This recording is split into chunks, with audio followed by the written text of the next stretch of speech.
Yo, what's good? This is about to be my first time like reacting to something without having it on the screen for y'all. Even though this is only like my second time reacting, period. So, but yeah, last time it was like something that was on the screen, but I can't put this on the screen because I don't want to get copyrighted. You feel me? So yeah, but Payback just happened yesterday. If you're not a WWE fan, you probably lost, but you should know what I'm talking about if you clicked on the video, right? So, yeah, the Payback happened last night. It was a few weeks ago. I wasn't sure it was gonna be a good pay-per-view. Like, I kind of looked at it like since it's not one of the bigger ones, they wasn't as focused on it. But then like last week Friday or Monday, they started to tighten stuff up, started to show you that they really put an effort into it. So I'm like, oh yeah, I gotta see this. And didn't disappoint, at least for me. Well, there was some things that disappointed me. I'm not gonna say them yet, but some things that disappointed me for sure, but not enough. Overall, it was a fire pay-per-view, bro. Like, it's a 6-match pay-per-view, but it felt like it really mattered though. It didn't feel like just a throwaway pay-per-view. That's why I love the fact that Triple H is running stuff, man. He doesn't like just do throwaway things. He'll just do matches for no reason. Like, he's not just gonna do Omos versus Brock Lesnar next WrestleMania. That's just not gonna be on his card, bro. All right, come on, bro. Triple H is that man. That's one thing I can say about the pay-per-view. But so like, I want to start doing this, but maybe only for pay-per-views though. Probably not for weekly shows, because sometimes weekly shows just be doing shit, and I don't want to be on here just bashing WWE every day, because I will. Like, that's not fair to them.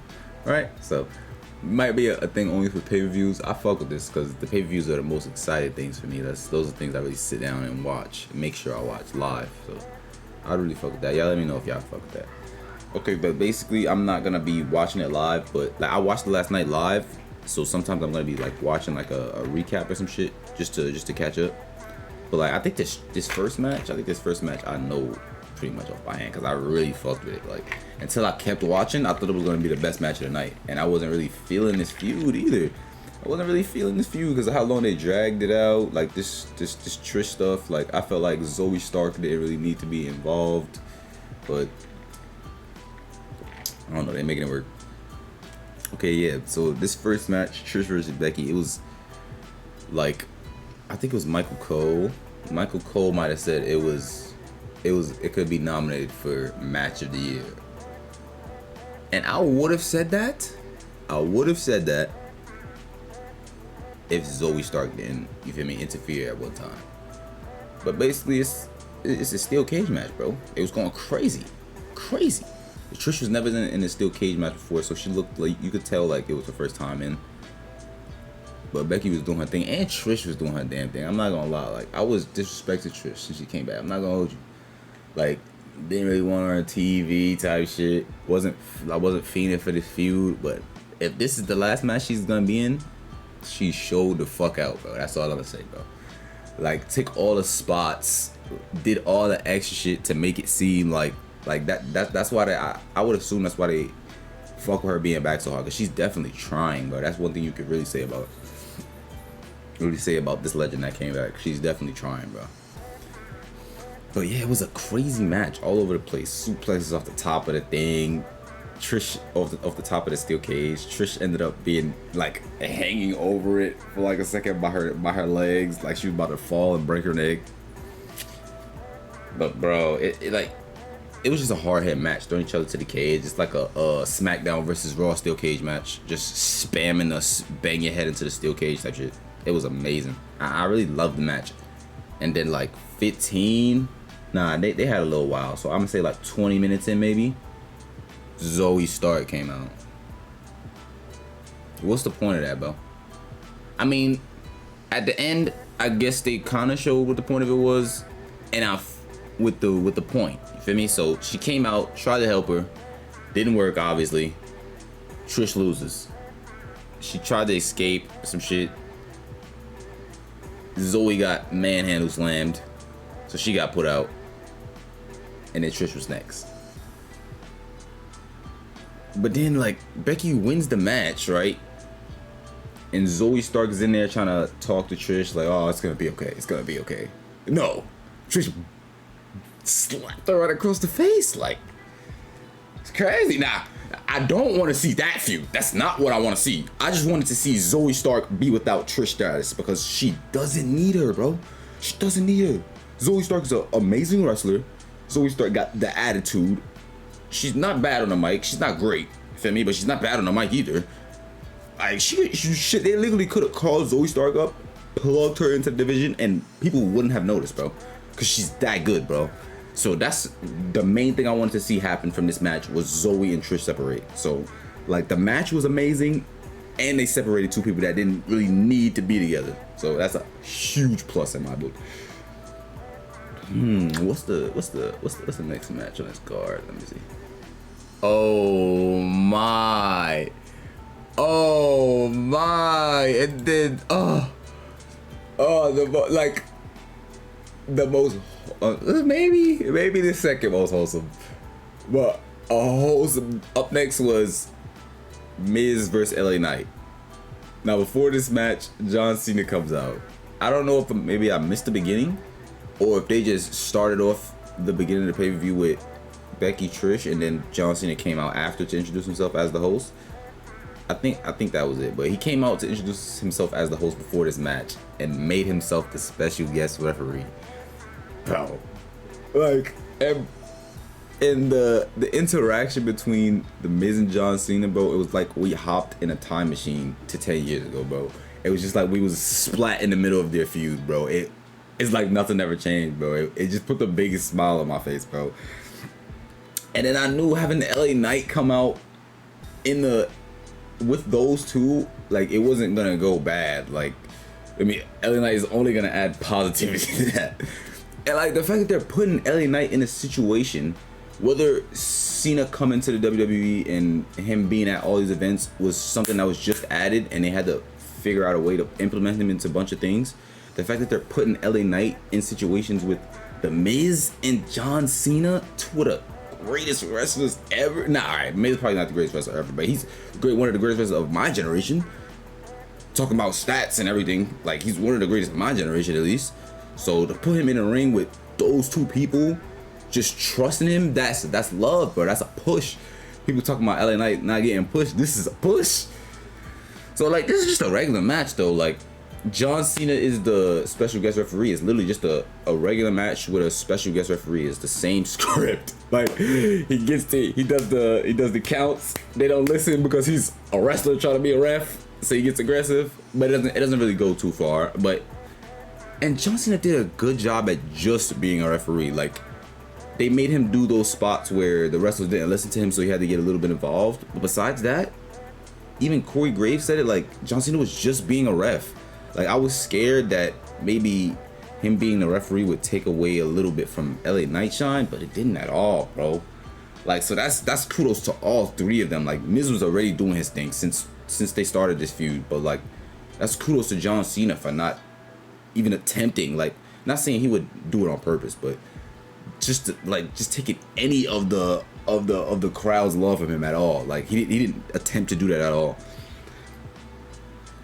Nah, I just love this match, honestly. And of course LA Knight got the win, so we're gonna love that even more.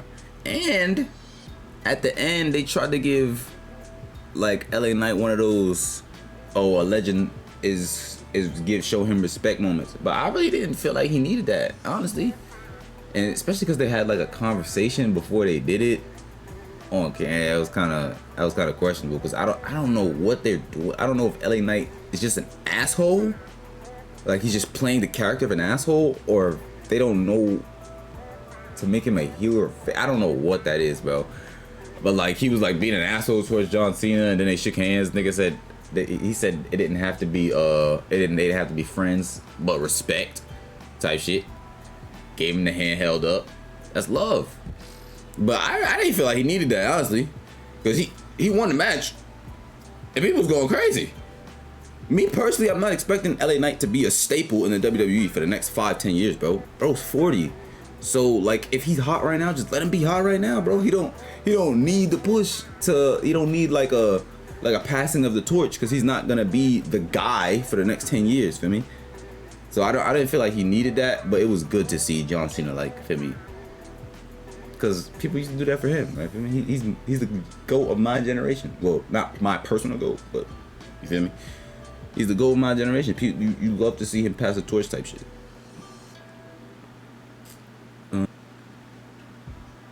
Oh, dang. Oh, one match that didn't get a crazy amount of runtime. Well, I mean, I guess it had a 15-minute runtime. That's not bad.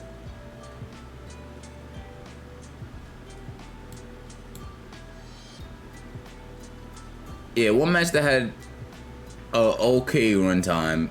It fit though. It really fit. But one of the things on the list where I'm just like, I don't know where this is going, is the Rey Mysterio Austin Theory match, bro. Bro, don't get me wrong, bro. My age group, my generation, I love me some Rey Mysterio, bro. It's impossible not to. You feel me? But is Austin, somebody correct me if I'm wrong, is Austin Theory not supposed to be part of the future? What's happening? What's happening, bro? I thought, like, unless we're straying towards like Dominic with the NXT North American and Ray with the US title, this is gonna be something along that lines. I don't get this, bro, because like I'm thinking, okay, he lost it, he finna beat another Hall of Famer for the title, and it's gonna be added to his resume. That's what I'm thinking.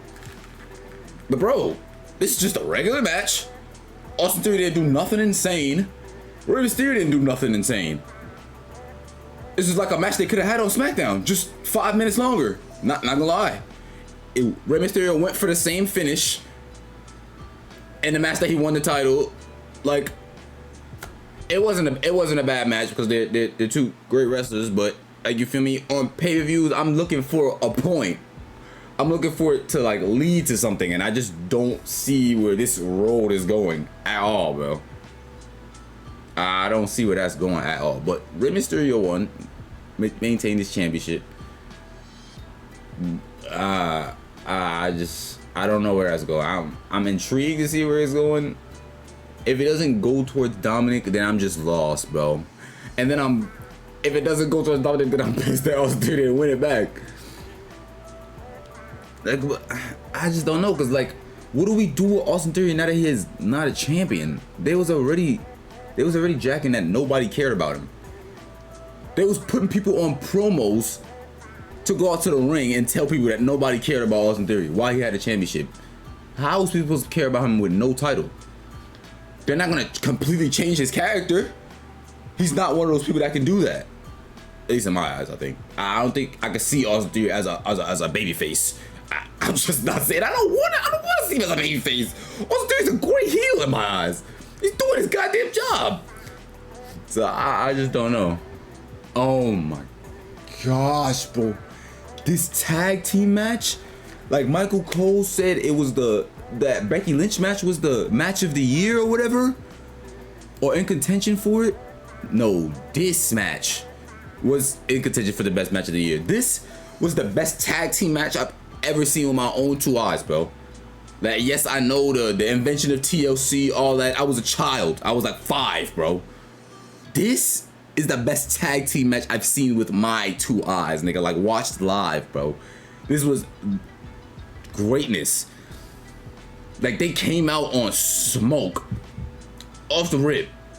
Trash cans, kendo sticks. Kevin Owens with his Terry Funk impression. They put Finn Balor in a trash can, beat him with the kendo sticks. And you know, like, it's a well, I forgot what the name of it was. What is it? A Steel City street fight or something like that? So Dominic eventually got involved. Dominic eventually gets involved. First, before, like, the Canadians, the team of the two Canadians dress up in Pittsburgh hockey gear and beat the crap out of these guys. Dominic comes out. He gets swanton bombed through a table by Kevin Owens.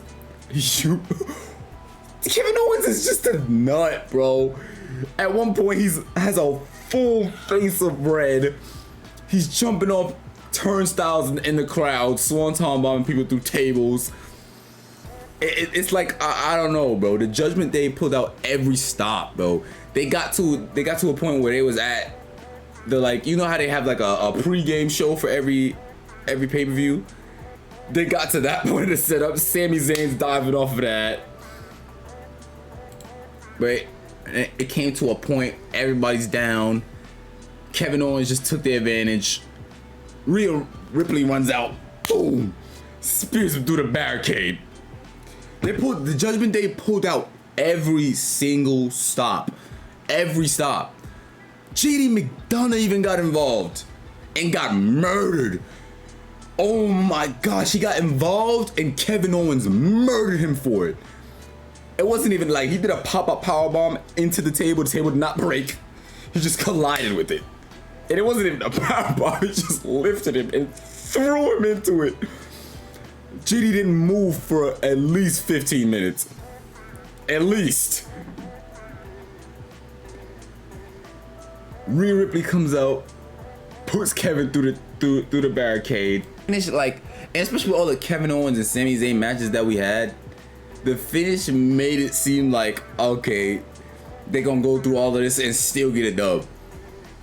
And on everything, I didn't expect the Judgment Day to win. I really didn't. It was just no thought, no bone in my body that believed they were gonna win. So when they won, I lost my mind. I'm not gonna lie. I stood up and screamed. It was like 10, 11. Stood up and screamed, bro. It was the best feeling that the night gave me. The best feeling that the whole pay-per-view gave me, bro. Because it was a great match, great outcome. They fucking deserve it. Like, it was just amazing. And now every Judgment Day member has gold, bro. That's the biggest part, bro. They was doing those, the Bloodlines falling apart storylines for the, I said Bloodline? I meant the Judgment Day's falling apart storylines for a couple of weeks now. Now that's done, hopefully. Not done, there's probably gonna be some little bits and pieces, but hopefully that's majority gone. But yes, every single Judgment Day member holds gold, bro. It's amazing to see. All right. Okay, let's get this over with. Next is this Grayson Waller crap. Don't get me wrong, I love the young guys coming up, getting their chance to, you feel me, perform and all that. That talk show is not it. That talk show being on a pay-per-view is crazy. But I guess I kind of understood why. Nothing happened with Cody Rhodes. I was hoping this was gonna be the introductions to Cody Rhodes' new avenue. But no, literally had nothing to do with him. So basically, they call out Cody Rhodes. Cody Rhodes says that he made an arrangement for Jey Uso to come to Raw. Now mind you, I didn't watch SmackDown until after, so I didn't know that Jimmy Uso had a new theme. Jey Uso theme played and I'm like, bro, what is this crap? It's literally a knockoff Usos theme, bro. It's not valid. Jimmy's is actually kind of different. It like differentiated from the normal. I mess with that. But yeah, Jimmy comes back. The crowd goes crazy for Jey Uso. Like I know that Jey Uso's a great promo. I know that Jey Uso's a great wrestler. I know that he has history. But I thought that it was kind of linked. I thought the hype of him was kind of linked to the bloodline in the storyline, but like he's been gone for like 2-3 weeks. The crowd went nuts for that man. So hey, maybe he has a little run before he gets his WrestleMania match for his brother against his brother. Maybe he has a little singles run. Who knows? But yeah, that's pretty much all that show was for us. Just to announce that Jey Uso was back. I can't wait to see what he actually does on TV though. Oh, this next match, Rhea Ripley and Raquel Rodriguez. This is a match. It was slow paced. It was like a early 2000s big man versus big man match, bro. And I like big man, but like powerhouse, like more like a powerhouse match, like a Bobby Lashley Triple H type match, like how you imagine that match would go. a bunch of technical moves, a bunch of test of strengths, bunch of body slams, a bunch of like submission holds to wear down. It was an old school match, and it was Rhea Ripley's best match since WrestleMania, which is sad, but hey, not really her fault either. She hasn't really had a good feud. But yes, this is it. Like, and this is the exact position that Raquel Rodriguez needs to be in. Competing for championships. Not winning them yet, but competing for them. She no longer needs to be a fucking tag team wrestler. Please no. And Raquel Rodriguez brought out like a serious side for this feud, which I really love. Every time before this, you would always see Raquel with a smile on her face, which is nothing wrong with that. Feel me? But just to like see that edge to her, bro, willing to be mean or willing to fight back, that was good to see. Now we know that she has that side to her, bro. That's cool. Hold on, I wanna find the finish for this match because I don't think I remember how this ended. Oh, never mind. That's why I was pissed at the end. Because this was a good match. Rhea Ripley bleeding and all that, fighting. But the end of the match was a distraction. Why? I mean, I would assume it ends in a distraction so that they can have a rematch, but that's pointless, bro. Like, if she gets beat and loses, but she's good enough, we can just give her a rematch and nobody will complain. If it's a good match and she deserves it, nobody's gonna complain. You don't have to screw her. Just let your most dominant champion win in a dominant way. I didn't get that. But the match was good overall. That just knocked it down a point though, because it was pointless. Oh man, and then I'm sorry. We did it back to back with both World Heavyweight Championships, bro. Two amazing matches. I love this match with Seth Rollins and Nakamura.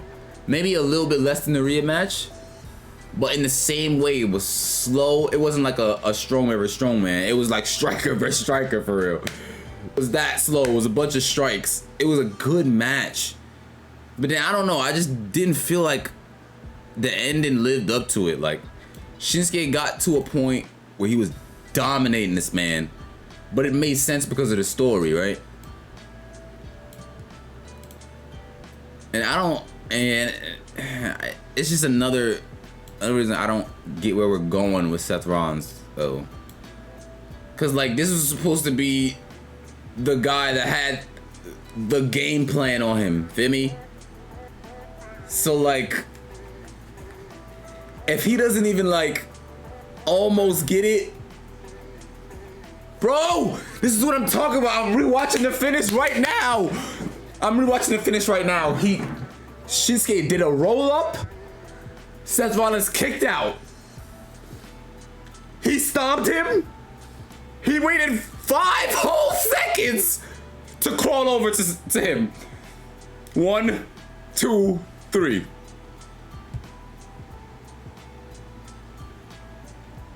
This is somebody that just beat his freaking ass for 30 minutes. He stomped him 1 time off a reversal. GG. Nah, bro. Seth Rollins is that dude. But he don't need to be getting beat up damn near all match. Hit a move and then win the match. That's what people used to hate John Cena for. We don't need that from Seth Rollins, bro. Seth Rollins is way better than that. Shinsuke hit him with a Michinoku driver from the top rope. He's supposed to have a back injury. I get it. He's not gonna lose, bro. But literally a roll up, kick out, stomp. If this was a Monday Night Raw episode and that's the way the match finished, bravo, bro. This is a pay-per-view in the main event where this man just got attacked all match, bro. And Shinsuke was on his feet immediately. I think he's pissed at that too. That was a nasty finish, bro. They deserved more than that. I would personally hope there's a rematch for this. They deserve a better finish than that. That's 2 back-to-back matches for me personally. And with the two most important matches, with the two most important titles on the show, where I feel like the finish didn't live up to the match or the feud. But hey, it could just be me. I enjoyed but overall, I enjoyed the pay-per-view as a whole. For there to be 6 matches on this pay-per-view, and it to be as like long and still keep me as entertained for as long as it went, it can't get nothing but kudos from me, bro. Gotta love Triple H, bro. This pay-per-view didn't, premium live event, I forgot they switched that, but this didn't even really come together until like 2 weeks ago. Like, they didn't even start naming matches till like a week and a half ago, so you gotta give him all the props in the world for this pay-per-view. I wish we could have came up with better finishes for our biggest titles on Raw, but hey, every single match was a banger. Not one match was a dull match. Like, even though I said Austin Theory and Rey Mysterio didn't do anything special or something they wouldn't have did in a regular match, it was still a good match because they're two good wrestlers. I wish some outcomes came out different, but hey. But whoa, Judgment Day, Drifting Gold. That's my best moment. That's my best moment of pay-per-view. That's okay. My best moment of pay-per-view is Judgment Day being Drifting Gold. My worst pay-per-view, my worst moment is probably a tie between the Rhea and Seth Rollins finishes. But hey, they got the outcomes right, so yeah, it works out. I don't know. I'm happy with the pay-per-view overall. Also, I don't know. We gotta see how Raw and SmackDown plays out, I guess, if I could really give a full opinion, because then I can see what the next step is for these few, to see if they start them again or to see if they move on. Then I'll really have a full view. But thanks for stopping by, bro. It's just nice that I get to talk about something I'm enjoying, so I appreciate the support for me. Well, next pay-per-view, I don't even know when or which pay-per-view it is, but next pay-per-view probably goes back. See, especially if it's as good as this one, I'll do it in a heartbeat. So thank y'all, man. I appreciate it.